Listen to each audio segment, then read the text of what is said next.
Tamil bucket சேனலை subscribe பண்ணுங்கள். எங்களோட வீடியோஸ் உங்களுக்கு உடனுக்குடன் வரணும்னு நீங்கள் நினச்சிங்கன்னா ரைட் சைடில் இருக்கிற பெல் பட்டனை ப்ரெஸ் பண்ணுங்கள்.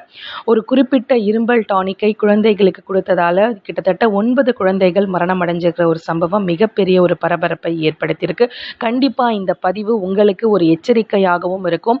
இந்த பதிவை குழந்தைகள் இருக்கக்கூடிய ஒவ்வொரு வீட்டில் இருக்கக்கூடிய பெற்றோர்களும் கேட்டே ஆகணும். அதாவது பார்த்தீங்கன்னா, ஹிமாச்சல பிரதேசில் இருக்கக்கூடிய 9 குழந்தைகள் மர்மமான முறையில் மரணம் அடைஞ்சிருக்காங்க.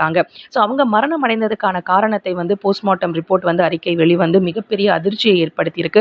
அதாவது அந்த குழந்தைகள் எடுத்துக்கிட்ட குறிப்பிட்ட பெயர் கொண்ட அந்த இரும்பல் டானிக் அந்த குழந்தைகள் குடிச்சதால தான் குழந்தைகள் மரணம் அடைஞ்சிருக்காங்க அப்படின்னு சொல்லி.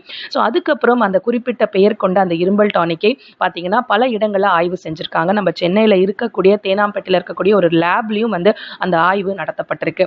ஸோ அந்த ஆய்வோட முடிவு பார்த்தீங்க அப்படின்னா, அந்த குறிப்பிட்ட பெயர் கொண்ட இரும்பல் டானிக்ல நச்சு பொருட்கள் இருக்கிறது தெரிய வந்திருக்கு. ஸோ இப்போ அந்த இரும்பல் டானிக் எந்த மெடிக்கல் ஷாப்லையும் கொடுக்கக்கூடாது அப்படிங்கிறதும் பேன் செஞ்சிருக்காங்க. இதையும் தாண்டி குழந்தைகளை பொறுத்த வரைக்கும் ஒரு எச்சரிக்கையை மருத்துவர்கள் தெரிவிக்கிறாங்க. அதாவது முதல்ல ஒரு குழந்தைக்கு ஒரு சளியோ இரும்பலோ வருது அப்படின்னா நம்ம ஐயோ பயந்து போய் டாக்டர் கிட்ட கூட்டிட்டு போவோம். ஸோ பீடியாட்ரிஷியன் கிட்ட கூட்டிட்டு போனோடனே குழந்தைகளுக்கான என்ன சளி, எப்படி இரும்பல், என்ன இருக்கு, த்ரோட் இன்ஃபெக்ஷன் ஏதாவது இருக்கா அப்படிங்கிறத பார்த்து அந்த குழந்தைகளுக்கு ஏற்ற மாதிரியான சிறப்பை கொடுப்பாங்க. அதே மாதிரி அந்த சிறப்பு எல்லாம் கொடுத்தோடனே குழந்தைகளுக்கு ஒரு 10 நாளோ இல்ல ஒரு வாரத்திலேயோ குணமடைஞ்சிடும்.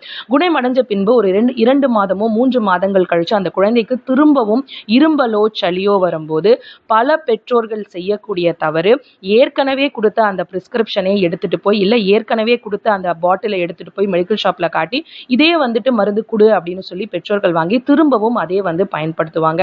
அந்த மாதிரி குழந்தைகளுக்கு பயன்படுத்த கூடாது அப்படின்னு சொல்லி மருத்துவர்கள் எச்சரிக்கிறாங்க. குழந்தைக்கு ஒரு தடவை பிரிஸ்கிரைப் பண்ணி அந்த ஒரு சிறப்பு போடப்பட்டு குழந்தைகள் குணமடைந்து திரும்பவும் குழந்தைகளுக்கு கோல்டோ ஃபீவரோ வந்தா இல்ல சளியோ இரும்பலோ வந்தா கண்டிப்பான முறையில திரும்பவும் பீடியாட்ரிஷியன் கிட்ட கூட்டிட்டு போய் அதற்கேற்ற மாதிரியான சிறப்பு தான் அந்த குழந்தைகளுக்கு கொடுக்கணும் அப்படிங்கிறது மருத்துவர்கள் வலியுறுத்துறாங்க, எச்சரிக்கவும் செய்றாங்க. ஸோ பொதுவாகவே நம்ம எடுத்துக்கக்கூடிய அந்த ஒரு சிறப்பு, ஒரு தடவை இரும்பல் டானிக் கொடுத்துட்டாங்க, இதே நம்ம வருடம் முழுக்கவும் 2 வருடம் முழுக்கவும் எப்போ இரும்பல் வந்தாலும் பயன்படுத்தணும் அப்படிங்கிற ஒரு விஷயம் பெற்றோர்கள் அந்த தவறை செய்யக்கூடாது.